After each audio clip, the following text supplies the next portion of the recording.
कई लोग इस बात को कह देंगे कि महाराज जी तो क्या हम भीगी बिल्ली बन के बैठे रहें, हम कुछ ना कहें, हमारे साथ कोई ऐसा कर दे, अन्याय कर दे, दुराचार कर दे, दूषित कृत्य करे, तो हम क्या ऐसे ही बैठे रहें? तो वैष्णव के चित्त में बदले की इच्छा नहीं होती। आहा, कितना सुंदर चरित्र याद आया। नाम भी 2 दिन से याद आ रहा है, नामाचार्य श्री हरिदास ठाकुर इसी बंगाल की भूमि में हुए।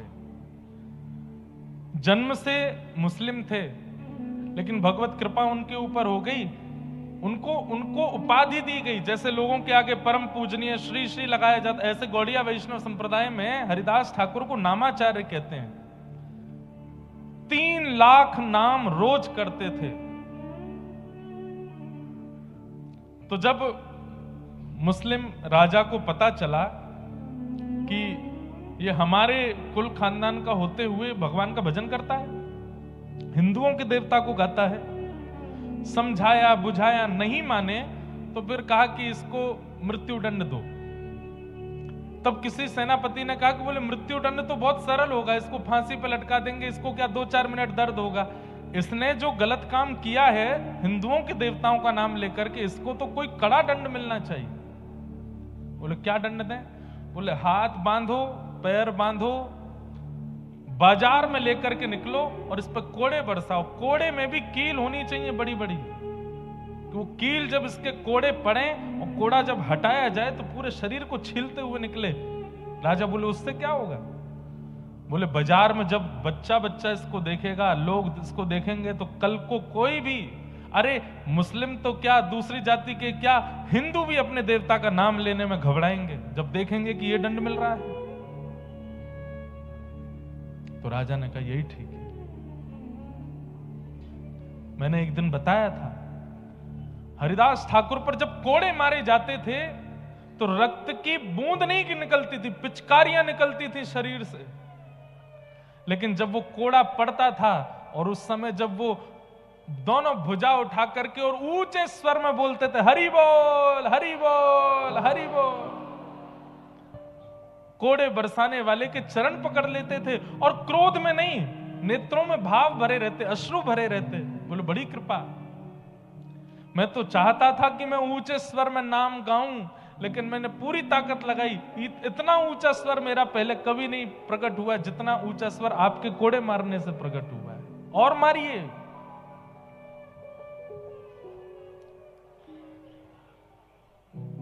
प्रसंग आता है कि जब भक्त के ऊपर पीड़ा आती है और भक्त जब क्षमा करने लगता है तो ठाकुर जी फिर बदला लेने के लिए आते हैं। और यह बात निश्चित है, करके देख लीजिएगा। अगर आप भजनानंदी हो, अगर आप वैष्णव हो, आपके साथ कोई अनुचित कृत्य करता है, क्षमा कर दीजिए।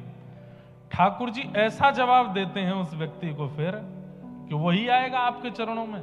और एक बात याद रखिएगा, वैष्णव भक्त का इस पूरे ब्रह्मांड में जिसने भी अपमान किया, ऐसा हुआ ही नहीं कि वो लौट करके क्षमा मांगने नहीं आया। एक दिन जरूर आया है, अपनी गलती का उसको एहसास हुआ है। बस वैष्णव शांत हो जाए, मौन हो जाए, उससे कुछ कहे ना। जब हरिदास ठाकुर पर इतने कोड़े मारे गए, इसके बाद भी उन्होंने कुछ नहीं कहा। महाप्रभु जगन्नाथ जी को आवेश आ गया और तुरंत सुदर्शन जी को आज्ञा की है, जाओ जाकर के इन म्लेच्छों को नष्ट कर दो, और इनको ही नहीं, इनके पूरे पृथ्वी पर जितने म्लेच्छ हैं सबको नष्ट कर दो। कोड़े बरसाए जा रहे हैं। सब लोग इधर देखो, ध्यान से सुनो। बाजार में कोड़े बरसाए जा रहे हैं। बच्चे अपने घरों में डर करके बैठे हैं। मां से पूछते, मां इनको क्यों मार रहे हैं? बोले ये हरे कृष्ण हरे राम बोलते हैं इसलिए मार रहे हैं। तुम मत बोलना कभी। इतना भय बैठ गया लोगों के अंदर। और उसी समय आकाश में एक सूर्य तो थे ही, दूसरे सूर्य प्रकट हो गए। एक सूर्य जो स्थित सूर्य हैं, उनसे भी तीव्र तेज वाले सूर्य साक्षात सुदर्शन जी आकाश में आ गए। और जैसे ही वो सुदर्शन जी नीचे पृथ्वी पर उन म्लेच्छों को नष्ट करने के लिए आने लगे, हरिदास ठाकुर भुजा उठा के रोने लगे, नहीं जगन्नाथ, नहीं महाप्रभु, ऐसा मत कीजिए। सुदर्शन जी प्रकट हो गए। प्रकट होकर के बोले, हरिदास ये तुम पर कोड़े मार रहे हैं और तुम पर किए जा रहे अत्याचार को देखकर के लोग नाम गान करना बंद कर दे रहे हो और तुम कह रहे हो इनको मत मारो। क्यों? जरा हटो तो मुझे देखने दो इन लोगों को। चरणों में गिर गए, बोले नहीं सुदर्शन जी, ये त्रेता नहीं है, ये सतयुग नहीं है, ये द्वापर नहीं है, ये कलयुग है। आपने त्रेता में उद्धार किया है, आपने द्वापर में उद्धार किया है, आपने सतयुग में उद्धार किया है, कलयुग में उद्धार नहीं। कलयुग में तो स्वीकार करना है, सबको स्वीकार करना है, सबका कल्याण करना है। इसीलिए आज भी आप जगन्नाथपुरी में देखेंगे महाप्रभु जगन्नाथ जी के बगल में सुदर्शन जी तीखे नहीं है। सुदर्शन जी का स्वरूप क्या है? उनके जो कोने हैं वो तीखे हैं। उनका जो स्वरूप है, आज नील चक्र का आप दर्शन करेंगे जगन्नाथ मंदिर के ऊपर, नील चक्र खूब तीखा है। अगर वो नील चक्र जोर से घूमने लगे, किसी के नगर उड़ाने की सामर्थ्य नील चक्र में है।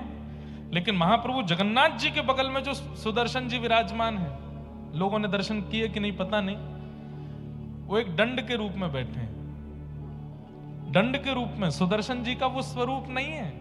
क्यों?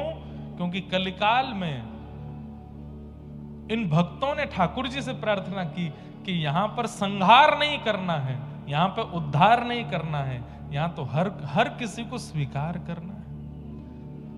सुदर्शन जी महाराज शांत हो गए। महाप्रभु जगन्नाथ जी से जाके बोले हरिदास ठाकुर ही नहीं मारने दे रहा है। महाप्रभु जी बोले ये मेरे भक्त हैं, ये अपने ऊपर अत्याचार करने वालों को भी क्षमा कर रहे हैं। बोले ये कलिकाल के भक्त हैं। ऐसे नामाचार्य हरिदास ठाकुर। फिर उनके बड़ी सुंदर कथा है कि इतना मारा फिर भी उनकी मृत्यु नहीं हुई। तो उन सैनिकों को लगने लगा कि ये तो मर नहीं रहा है, और अगर ये नहीं मरा तो राजा हमको मार देगा। तो उनकी पीड़ा देख करके हरिदास ठाकुर बोलने लगे क्या बात है? बोले तू मरता नहीं है और तू नहीं मरेगा तो राजा हमको मार देगा। तो हरिदास ठाकुर बोले चिंता नहीं करो, मैं अभी मर जाता हूं। लेट करके अपने आप प्राण त्याग दिए और बोले अब आप राजा से जाकर के कह दो कि मैं प्राण त्याग चुका हूं। ऐसे हरिदास ठाकुर नामाचार, नाम 3 लाख नाम रोज करते थे। कोड़ों से नहीं मरे, हर प्रकार की योजनाएं बना ली, फिर भी उनकी मृत्यु नहीं हुई। और उनके जीवित रहने से लोगों के अंदर नाम का प्रभाव बढ़ता जा रहा था। भले ही लोग प्रकट रूप से नाम नहीं गाते थे, लेकिन एकांत में जाकर के हरिदास ठाकुर का स्मरण करके नाम करते थे कि नाम का प्रभाव है हरिदास ठाकुर का। तब म्लेच्छों ने विचार किया कि हरिदास ठाकुर ऐसे तो नहीं मर रहा है, अगर इसका चरित्र हनन हो जाए, अगर इसका चरित्र हनन हो जाए तो हो सकता है कि नगर में इनका दुष्प्रचार होगा तो लोग इनकी बात मानना बंद कर देंगे।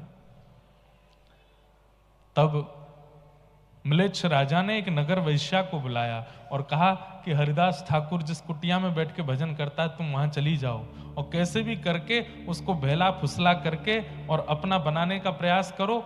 और कुछ नहीं, वो तुम्हारे ऊपर केवल हाथ रखे, आशीर्वाद देने को ही हाथ रखे, तुम बस चिल्ला करके हल्ला कर देना, तभी हम पूरे नगर को लेके पहुंच जाएंगे और हरिदास ठाकुर पर उसके चरित्र हनन का आरोप लगा देंगे। वैश्या बोली ठीक है, ये तो मेरे बाएं हाथ का खेल है। पहुंच गई वैश्या, हरिदास ठाकुर बैठे हैं और वैश्या ने जाकर के कहा ये आपके बंगाल के भक्त हैं। वैश्या जाकर के बैठ गई और बोली महाराज क्या कर रहे हैं? बोले मैं नाम कर रहा हूं। बोले इतने युवा हैं आप, इतना सुंदर आपका यौवन है, अभी युवावस्था में है, कहां नाम कर रहे हैं? मेरी इच्छा है मेरे पास बैठिए, मुझसे थोड़ी बात कीजिए। हरिदास ठाकुर बोले देवी आप मेरे कुटिया में आई हैं, आपकी इच्छा जरूर पूरी करूंगा, लेकिन मेरा नियम है मैं 3 लाख नाम किए बिना कुछ नहीं करता। पहले अपना नाम कर लूं, उसके बाद आपसे मिलूंगा। आप थोड़ी देर प्रतीक्षा करो, बस मेरा नाम हो जाए फिर मिलता हूं। वैश्या बैठ गई सामने और श्री हरिदास ठाकुर नाम में लग गए। करते करते करते दोपहर हो गई, दोपहर से शाम हो गई, शाम से रात हो गई। सामने बैठी वैश्या को नींद आने लगी। हरिदास ठाकुर बोले आपको निद्रा आ रही है, आप चाहो तो थोड़ी देर विश्राम कर लो। यहां वैश्याएं सुधर रही हैं, यहां पे सब सुधर रहे हैं, पर ये कब सुधरेंगे? अरे सुन लो भैया, मोनेर मोनेर। तो वैश्या बोली आप अपना नाम कर लीजिए, मैं कल आ जाऊंगी आपके पास। बोला हाँ कल आ जाना। हरिदास ठाकुर का नियम था कि 12 बजे अगर 3 लाख नाम पूरे हुए तो 12:01 पर दूसरे दिन का नाम शुरू कर देते थे। वैश्या सुबह फिर से आ गई, आकर के देखा तो हरिदास ठाकुर फिर से नाम में बैठे। बोले आपका कल का पूरा नहीं हो। बोले कल का तो पूरा हो गया, दूसरे दिन का शुरू हो गया।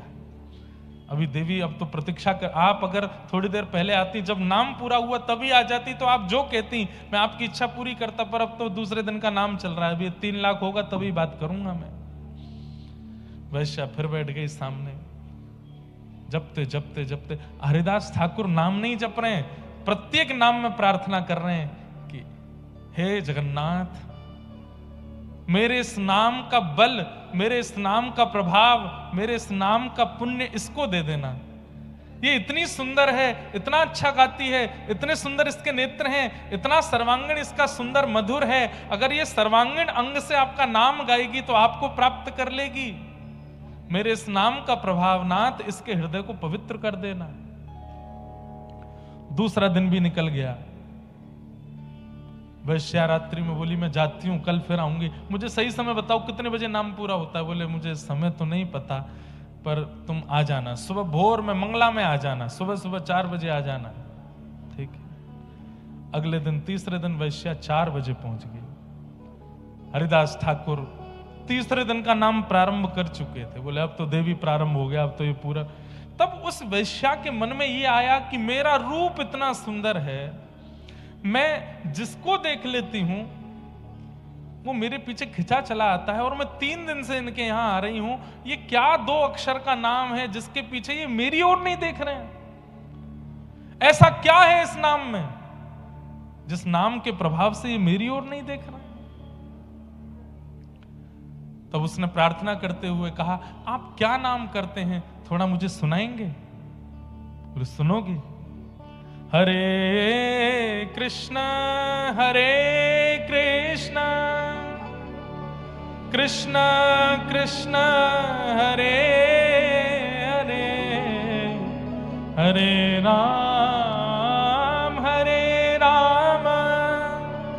राम राम हरे हरे। जैसे ही नाम महामंत्र सुनाया, बंधुओं एक बात बताएं,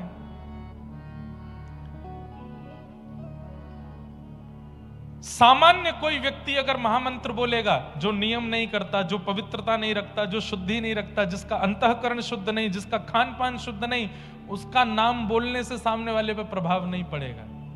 लेकिन अगर कोई नामनिष्ठ हो, जिसका तन भी पवित्र है, मन भी पवित्र है, जीवन भी पवित्र है, सर्वांगीण अंग पवित्र है, वो स्वर में, बेस्वर में, बेताल में भी अगर नाम बोल देगा तो सामने वाले का चित्त पिघल जाएगा। और इसका एक प्रमाण बताएं, जैसे उस वैश्या ने ये नाम सुना, वो नाम सुनकर के आश्चर्यचकित होकर के हरिदास ठाकुर को देखने लगी, तुरंत उठ करके अपने घर चली गई। आज तक उसको अपना कृत्य पाप नहीं लगता था। बहुत ध्यान से सुनिएगा, उस वैश्या को अपना कृत्य पाप नहीं लगता था। उसको लगता था ये तो पैसा कमाने के लिए सब लोग करते हैं कुछ ना कुछ, मैं ये करती हूं, इसमें बुराई क्या है। लेकिन आज पहली बार उसको पाप बोध हुआ। क्या समझे? आप यदि किसी वैष्णव को देख रहे हो, आप यदि किसी महापुरुष को देख रहे हो, और देख करके आपके मन में आया कि बस कृपा हो गई, इनका हमने दर्शन कर लिया, आदि आदि, समझना अभी दर्शन नहीं किया। लेकिन किसी महापुरुष को देख करके अपने जीवन के किए हुए कुछ कृत्यों पर अपने ऊपर आत्मग्लानि हो, तब समझना कि आपने वास्तव में दर्शन किया है। अपने पूर्व के किए हुए कोई पाप आपके सामने आकर के खड़े हो जाएं और आपको चिंता होने लगे कि ये तो मैंने बहुत बड़ा अपराध किया है, अपराध बोध यदि हो जाए तो समझो कि आपने संत दर्शन, वैष्णव दर्शन किया है। और हजारों संतों को, वैष्णवों को देखने के बाद भी अपने पूर्व के अपराधों पर कभी बोध नहीं होता। आपने कोई दर्शन नहीं किया। कितनी बड़ी बात। संत दर्शन ठाकुर जी की याद करावे, संत दर्शन किशोरी जी की याद करावे, ये बाद की बात है, पर संत दर्शन आपके कृत्यों को दिखा दे, स्वयं की दृष्टि अंदर झुकवा करके दिखा दे कि तुमने ये चीजें गलत की हैं, इसका प्रायश्चित करो, तब समझो कि वैष्णव दर्शन हुआ है। या फिर मैं ऐसा कहूं, आप तो देखेंगे तो आपको उनके दर्शन से धाम की याद, ब्रज की याद, ठाकुर जी की याद आएगी, लेकिन यदि वो कृपा भर के आपको देख लेंगे तो आपको अपने पूर्व के कृत्यों के प्रति बोध होगा कि ये मैंने गलत किया, पहले मुझे इसका प्रायश्चित करना है। आज वो वैश्या रो रही है, इतना वो जीवन में कभी नहीं रोई, फूट फूट करके रो रही है, और एक एक क्षण उसको याद आ रहा है कि मैंने अपने तन को बेचा, मैंने कितने लोगों के घर उजाड़ दिए, मैंने कितने पुरुषों का जीवन बर्बाद कर दिया, कितनी माताओं का जीवन नष्ट कर दिया। आज उसको इतनी आत्मग्लानि होने लगी, इतनी आत्मग्लानि, अब तो वो कुटिया से बाहर, अपने घर से भी बाहर निकलती है तो मुंह छुपा के निकल रही है। और बस पहुंच गई हरिदास ठाकुर के पास। एक बार नाम सुनने के प्रभाव, एक बार प्रत्यक्ष नाम सुनने का प्रभाव, और दूसरा वो 3 लाख करके करीब 9 लाख नाम तो हरिदास ठाकुर ने उसके सामने जपा है। इस कारण से उस वैश्या के मन में बस उथल पुथल हो रही है, वो चरण पकड़ रही है हरिदास ठाकुर के।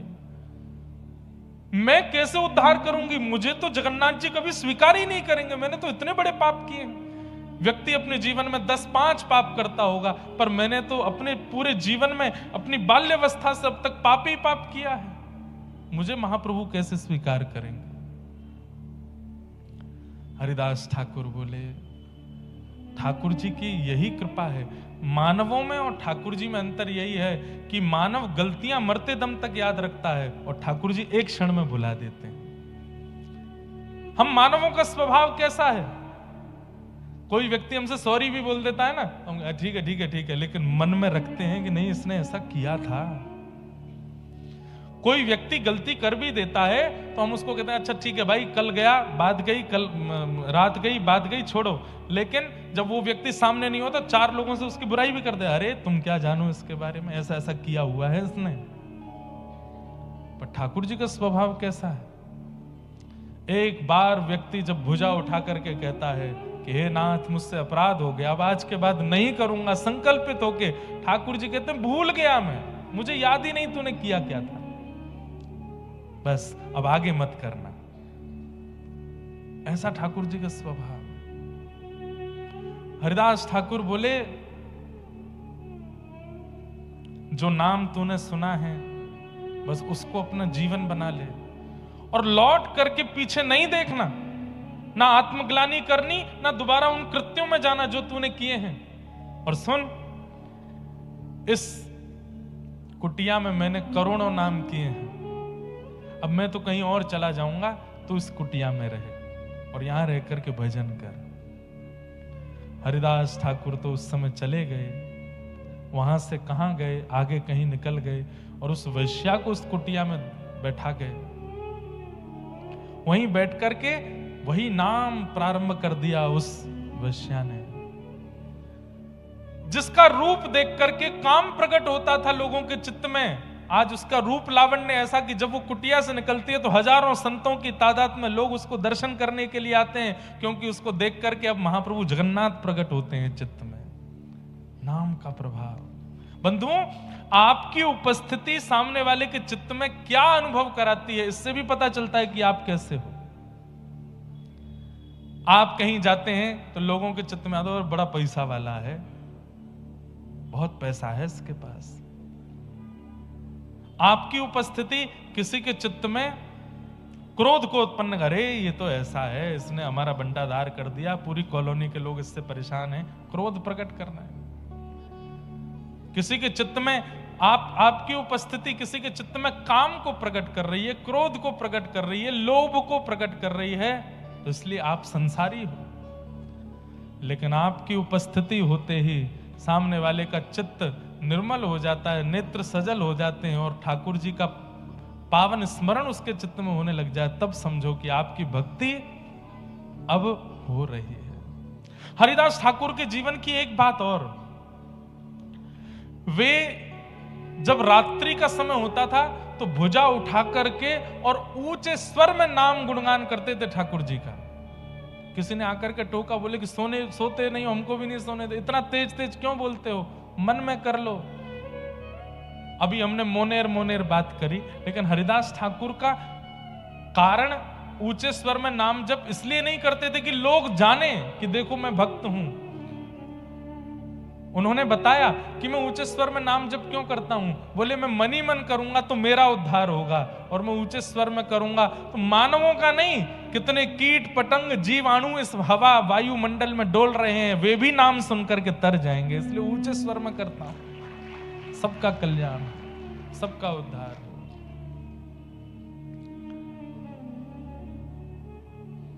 सामान्य नहीं है, नाम निष्ठ हो जाइए। कलयुग में ये नाम ही कल्याण करने वाला है, नाम ही उद्धार करने वाला है। और वह नाम भी कैसे, जैसे बहुत प्यासा व्यक्ति जब पानी पीता है तो प्रत्येक घूंट अगली घूंट की और इच्छा प्रकट करती है कि वो भी मेरे अंदर आवे ताकि मेरी प्यास बुझे। नाम भी ऐसा ही होता है, एक बार कह दिया हरे कृष्ण तो दूसरा हरे कृष्ण बोलने के लिए आप इतने उत्सुक हैं, तीसरा हरे राम बोलने के लिए उससे भी ज्यादा उत्सुक हैं, चौथा हरे राम बोलने के लिए उससे भी ज्यादा उत्सुक हैं। हरे हरे बोलते बोलते तो नेत्रों से अश्रु निकल जाए, ऐसी उत्कंठा नाम के प्रति हो जाए, तब नाम प्रभावशाली। उत्सुकता भक्ति में बहुत जरूरी है, एक्साइटमेंट। अगर आप उत्सुक नहीं हैं तो आपका नियम, क्रम, व्रत, अनुष्ठान, परिक्रमा सब व्यर्थ है। उत्सुकता, जैसी उत्सुकता यहां कथा सुनने की लोगों में है, जैसी उत्सुकता भीतर बैठने की लोगों में है, जैसी उत्सुकता एक एक शब्द को श्रवण करने की लोगों में है, ऐसी उत्सुकता केवल कथा नहीं हर भगवत संबंधी कार्य में हो जाए। आपकी ये उत्सुकता ध्रुव की तरह 5 महीने में ठाकुर जी का अनुभव करा देगी। केवल 5 महीने उत्सुकता आ जाए। संसार की क्रियाओं को करने में आलस्य नहीं आता हमको, पर भगवत कार्यों में आलस्य आता है, और यही आलस्य भगवत प्राप्ति में बाधा बनता है। आलस्य नहीं, उत्सुकता।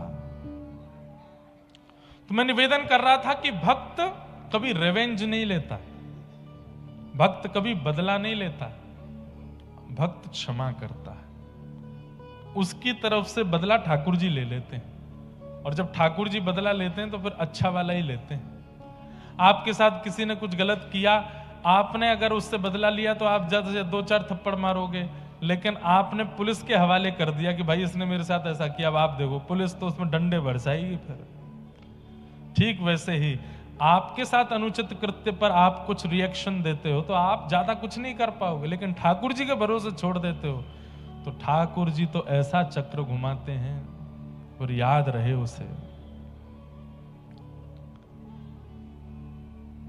ऐसा नाम। तो दुर्योधन, अब एक बात और कह दूं, ये बदला लेने की इच्छा यदि चित्त में बहुत ज्यादा होती है कि उसने मेरे साथ ऐसा किया मैं देख लूंगा उसको, तो आप कहीं ना कहीं पांडव नहीं हो, इस संसार रूपी महाभारत के कौरव हो। कौरवों का ही स्वभाव होता है ऐसा।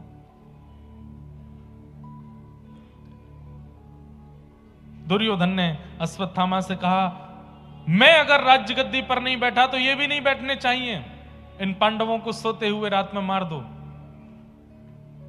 बंधुओं, महाभारत क्या है? ये संसार ही एक महाभारत है, और इस संसार रूपी महाभारत में मैं और आप ही कौरव पांडव हैं। बस पहचान कौरवों की और पांडवों की उनके व्यवहार से है। कई लोगों का ऐसा व्यवहार होता है कि अगर कोई वस्तु मुझे नहीं मिली तो किसी को नहीं मिलनी चाहिए। यह दुर्योधन का स्वभाव है।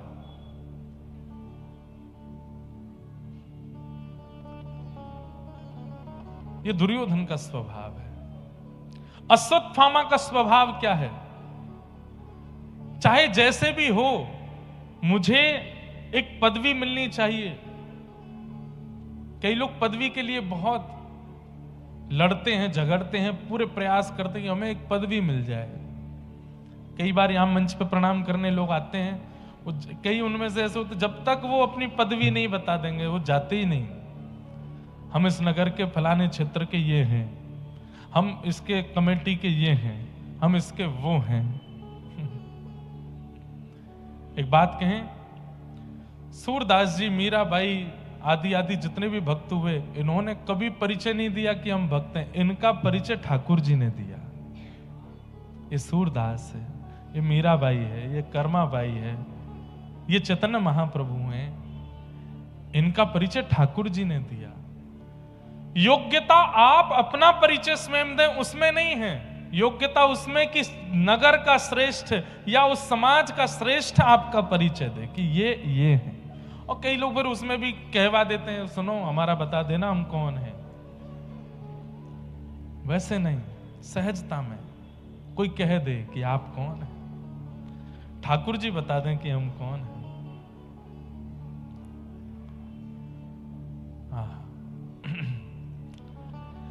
तो अश्वत्थामा रात्रि में गए, पांडवों को मारने के लिए गए, लेकिन ठाकुर जी रक्षा कर रहे थे, इसलिए पांडवों को बाल बांका भी नहीं कर पाए। लेकिन द्रौपदी के सोते हुए 5 पुत्रों को देख करके उन्हें मार दिया।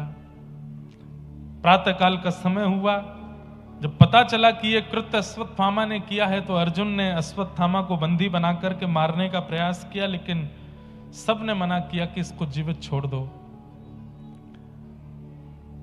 तत्पश्चात अश्वत्थामा की आधी दाढ़ी मूंछ मोड़ दी गई, उसका अपमान किया। तो अपमान के बाद उसने पुनः ब्रह्मास्त्र छोड़ करके उत्तरा के गर्भस्थ शिशु को मारने का प्रयास किया। मैं एक बात कथा में कहा करता हूं, बहुत ध्यान से सुनिएगा। सूत्र है, अपमान का बोध उसी को होता है जिसको सम्मान की बहुत इच्छा होती है। जिसे बहुत सम्मान की इच्छा होती है, बार बार अपमान भी उसी का ही होता है। और जिस व्यक्ति को कभी सम्मान की इच्छा नहीं होती, उसका कोई अपमान कर भी देता है तो उसको पता नहीं चलता है। उसको 4 लोग, तेरा अपमान हुआ, अच्छा मुझे पता ही नहीं थी। बोला हाँ, उन लोगों ने षड्यंत्र के कारण ये काम किया होगा भैया, मुझे तो नहीं पता चला, मेरे को तो अनुभव ही नहीं हुआ। हम एक प्रार्थना करें, आप लोग कथा सुनते हैं, तिलक लगाते हैं, सम्मान की इच्छा छोड़ दीजिए। हम व्यासपीठ पे बैठते हैं, हमें तो जबरदस्ती मिलता है इतना ज्यादा, हम तो प्रार्थना करते हैं कि इसके आदी ना हो जाएं। पर ऐसा नहीं है अपमान नहीं होता, बहुत अपमान होता है। बहुत लोग गलत भी बोलते हैं, बहुत लोग उल्टा सीधा भी बोलते हैं, बहुत लोग बिना सत्य जाने कुछ कुछ भी लांछन भी लगाते हैं। पर हमको बड़ी प्रसन्नता है, क्योंकि सम्मान की इच्छा कभी करी नहीं, इसलिए अपमान का बोध होता नहीं है। इसलिए कोई षड्यंत्र के तहत अपमान करता भी है तो पता चलता नहीं है चित्त को कि अपमान हुआ। सम्मान की इच्छा मत रखो। सम्मानम कलयाति घोर गरलम नीचप्पमानम क्षुधा। इस संसार में सबसे बड़ा विष क्या है? सम्मान की इच्छा, क्रेडिट। अच्छा एक और बात, सम्मान का मतलब यही नहीं होता कि आपका बहुत माला हार पहनाए, ये क्रेडिट लेना भी सम्मान होता है। अब होगा, जब कमेटी की कथा होती, बुरा नहीं मानना कमेटी वाले सब लोग, जब कमेटी की कथा होती है तो उनमें फिर कथा के बाद में आपस में होती है, अरे महाराज बहुत जोर की कथा हुई, इतनी भीड़ आई, इतनी भीड़, हमने बुलाया था, हमने। किसने प्रस्ताव दिया था महाराज जी का? मैंने दिया था। फिर तीसरा, नंबर तो मैंने दिलवाया था, मैंने नंबर ही नहीं दिया होता तो कैसे बात करते तुम? अरे हमने ये व्यवस्था की, हमने वो की। सम्मान, ये क्रेडिट लेने का सम्मान, ये भी बहुत होता है। ये मैंने इसलिए बोल दिया ताकि 7वें दिन के बाद यहां हो नहीं ऐसा। अच्छा एक नया ट्रेंड और चला है, हम लोग इतने चतुर हैं। हमारे बरसाने वाले पूज्य श्री रमेश बाबा महाराज, जिनकी गौशाला में भी लाल जी का उत्सव था, वो एक बार अपने प्रवचन में कह रहे थे कि भक्त सीधा नहीं होता। ठाकुर जी चतुर हैं, हम चतुर शिरोमणि हैं। हम इतने चतुर हैं कि सब कुछ करने के बाद में, जब बाद में बात होती है ना, क्रेडिट वाली बात होती है, तो मनी मन चाहते तो हैं कि मेरा नाम बोला जाए कि मैंने ये काम करवाया, लेकिन जब नाम बोल दिया था, अरे भैया पूरी भोजन की व्यवस्था तो इन्होंने देखी थी, हमने कुछ नहीं देखा, भैया देखो हमारा नाम नहीं बोला करो, अबे सब जगन्नाथ जी कर रहे हैं, सब जगन्नाथ जी, सब महाप्रभु जी की कृपा, हमारा नाम मत बोला करो आप। अगली बार वो अगर भूल जाए नाम बोलना